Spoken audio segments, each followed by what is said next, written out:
In order to save time and to simplify procedures, we're now going to use the inbuilt calendar in Moodle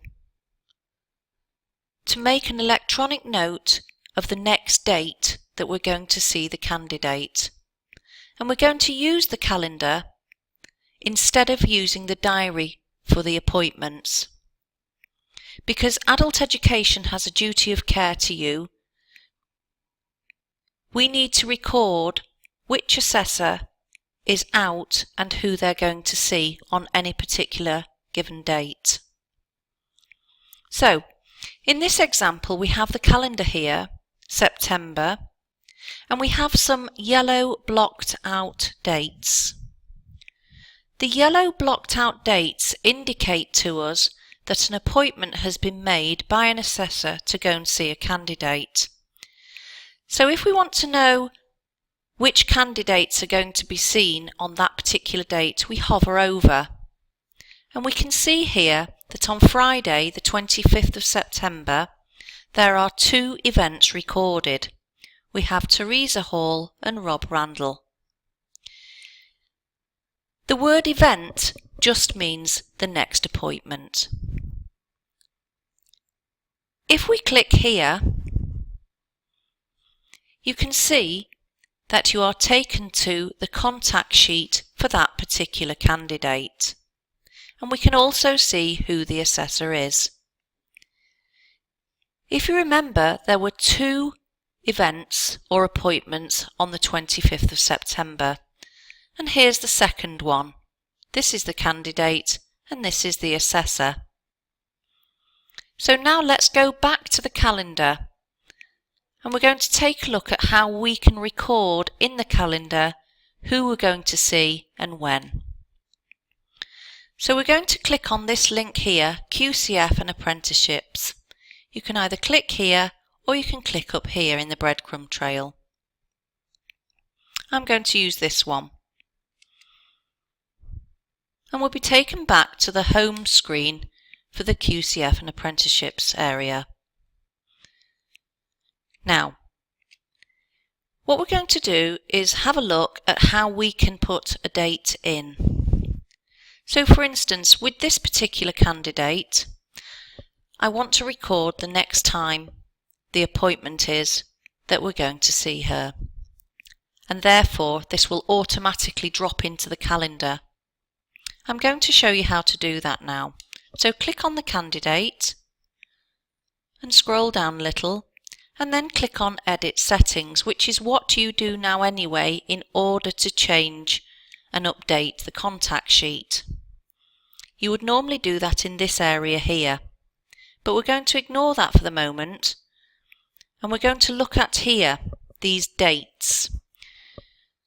Where it says Allow Submissions From, ideally that should be the date from which the candidate came on board. However, it doesn't have to be changed because it doesn't appear anywhere. The box that we're most interested in so that the appointment will appear in the calendar is this one, due date. If we change this date so that I can show you in an example, for instance, the 20th of, say, October, and we'll change the year because it's going to be in this hypothetical appointment 2015. Just make sure that this box is checked. It should always be checked anyway, but if it isn't, just put the check box on. And then scroll down. You can ignore this cut-off date. If you wanted to utilise it, the cut-off date, that is where you would put the end date for the apprentice. However, it doesn't affect the information that appears in the calendar. So it's just this box we're really interested in here. So once we've changed the dates, because we know that on the 20th of October we've made an appointment to see that particular candidate, we scroll down and we click on Save and Return to Course. And now we're going to check the theory out by looking at the calendar. We're going to click on October and scroll down a little bit. And we can see now that if we hover over the Tuesday the 20th of October, we've just made one event or one appointment to see Lucy Rush. And if we click here, we can see that the assessor is Gay and Rob in this instance. So we'll click on here to go back to the calendar. So as you build up your appointments, if you could always make a note in the due date box of the next appointment, it means that anyone at any given time can look in this calendar here and find out and get a list of which assessor is where and who they've gone to see. This means that you will no longer have to complete the diary. So by the end of this week, the diary will be taken away from the Moodle and you'll be using this calendar. I hope this is straightforward enough and that this video has highlighted how you can use this feature. Please do get in touch with me via email amanda.cooper@gloucestershire.gov.uk if you have any questions or feel the need to be shown how to do it on a one-to-one basis. I know that Gay Bogon has already mastered this art of adding these dates to the calendar and has updated her candidate list accordingly already.